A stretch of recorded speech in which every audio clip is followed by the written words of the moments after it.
Hey guys, welcome back to the channel. Since we started this vlog, we've heard a lot of interesting questions and opinions about foil kites. On our video today, we're going to be busting the top 7 myths about foil kites that we hear most often. You're probably wondering, why do I have an inflatable kite behind me? And no, we're not going to be debating LEI versus foil kites today, but there is a good reason for this. You're just going to have to wait a little bit longer in the video to find out why. First up, we've got myth number 1. Foil kites cannot relaunch from water.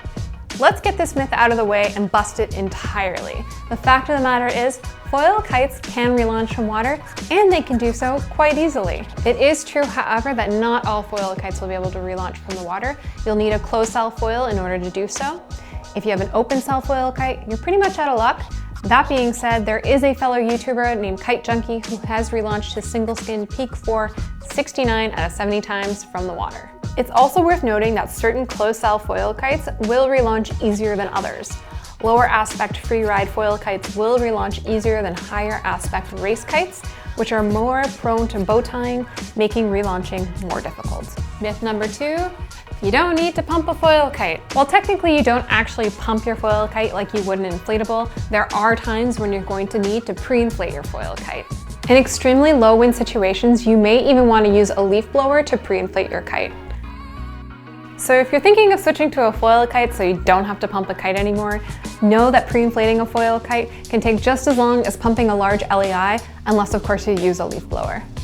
In general, it's safe to say that setting up a foil kite is much faster than an LEI kite, unless of course your bridles are tangled. The need for pre-inflation holds true at our home spot, where we have to launch from a wind shadow. The only way to launch is to pre-inflate and run a dozen meters back while hot launching. Of course, this is hopefully not a situation you'll experience normally, and generally it's very quick to launch a foil kite as long as you have no tangles in your lines or your bridles. Myth number 3, foil kites inherently turn slower. Before you start commenting, hear us out. It is true, foil kites do turn considerably slower than LEIs of the same size, but this has less to do with the kite being a foil kite and more so to do with the shape of the kite. For instance, take the Peterlin arcs, which are C-shaped foil kites. These will turn similarly to LEI kites due to their shape. Further to this point, in general, C-shaped kites usually turn around their pivot, the central axis of the kite, which results in tighter loops. Ladder kites turn in arcs around their wingtip, making the turn feel slower. Most foil kites are flat, meaning they generate more power than inflatable kites. A hybrid kite generates more power than a sea kite, and a bow kite has even more power than that. A foil kite generates the most amount of power. Keep in mind that the flatter the kite, the slower it turns in general. So if you compare a 12-meter sea kite to a 12-meter foil kite, it's not really an apples-to-apples comparison because yes, the 12-meter sea kite does turn faster. However, in low wind conditions, a 12-meter sea kite is not going to generate enough power to kite, whereas you'd be fine on a 12-meter foil kite. It means that a true comparison would be to compare something like a 15-meter sea kite to a 12-meter foil kite, as these would have similar power in the same conditions. Similarly, a 9-meter flat foil would probably have comparable power to that of a 12-meter C-shaped kite. Another thing to consider is your line length. Locally, most of our fellow kiters fly foil kites during low wind conditions, which often means they're also using line extensions. This makes the turning radius larger and can make the kite feel even slower. Obviously, using shorter lines makes the turning radius smaller and the kite is much faster to react, or at least that's our understanding of it. It's easy to see how foil kites have become associated with slow turning. Most of the foil kites you see on the beach tend to be larger in size. Think 18 to 21 meters in size. The bigger the kite, the slower it turns, and that's true for any type of kite. So if all you've seen are these large, slow turning foils, that of course adds to the perception of foil kites being slow and perhaps less fun to fly. Alright, that was a long one. Please let me know if you think I got something wrong in the comments below if you haven't already. Myth number 4, foil kites don't handle gusts very well. In our experience, foil kites handle gusts extremely well. Some foil kites will handle gusts better than others, as the stability of a foil kite really depends on its aspect ratio. In general, the lower the aspect ratio, the square and fatter the kite is, the better it will handle gusts.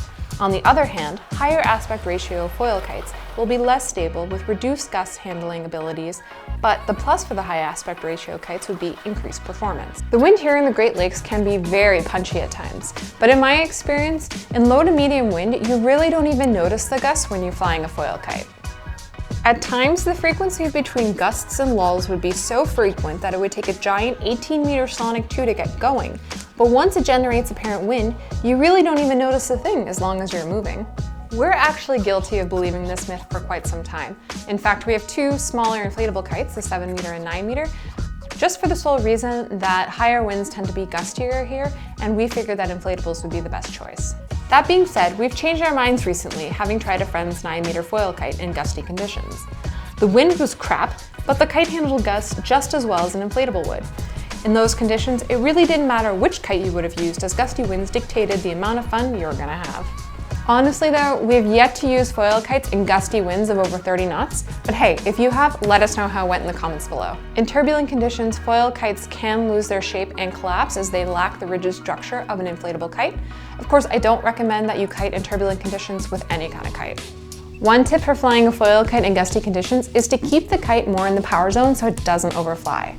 If you have any other tips for kiting in gusty conditions, let us know. Time for myth number 5. It's hard to self-rescue with the foil kite.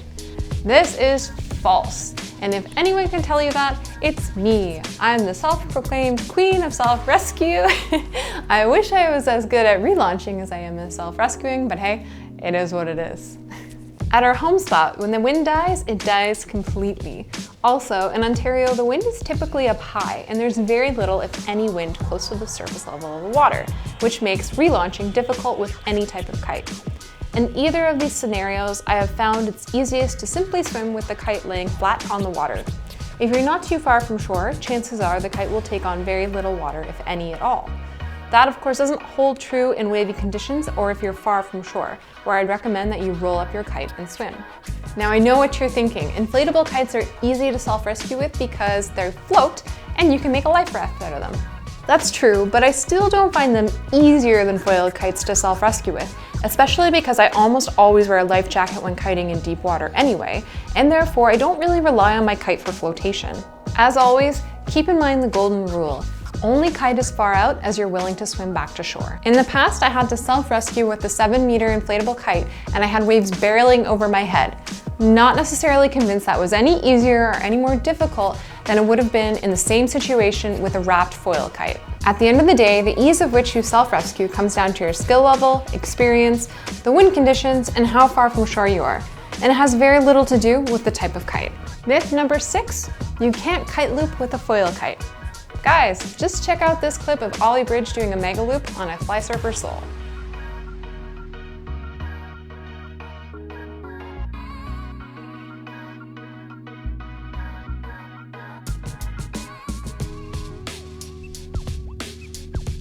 Myth number 7, foil kites are significantly more expensive than inflatable kites. At first glance, I'd probably agree with this too. It kind of seems like common sense. However, if you compare top-tier brands size for size, foil kites tend to only be $200 to $300 more.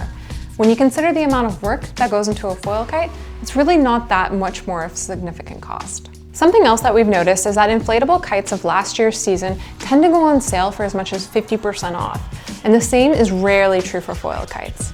So while foil kites may be a little bit more expensive, the advantage here is that they do tend to hold their value for a little bit longer, meaning that you can resell them for a considerable amount of money after you've used them for a few seasons.